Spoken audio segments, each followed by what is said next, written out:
E dunque, come già noto, a causa di un male incurabile è morto a Roma Gianni Braccieri di Agrigento, una delle colonne su cui sono state poggiate le fondamenta di Teleacras sin dalle sue origini. Appassionato e illuminato operatore, autore e regista di numerose trasmissioni di successo, è stato per decenni un riferimento professionale e anche umano per i lavoratori e proprietari dell'emittente televisiva agrigentina.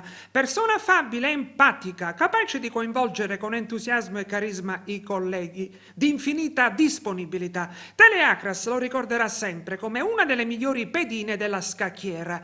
Condivisione del dolore e condoglianze vivissime alla famiglia da parte degli editori e dello staff. Amarcord fotografico.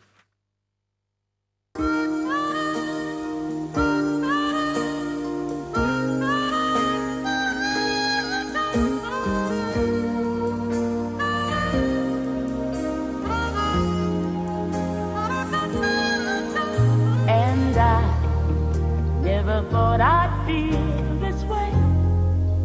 And as far as I'm concerned, I'm glad I got the chance to say that I do believe I love you. And if I should ever go away, well then close your eyes and try, feel the way we do today. You can remember, keep smiling, keep shining, knowing you can always count on me, for sure.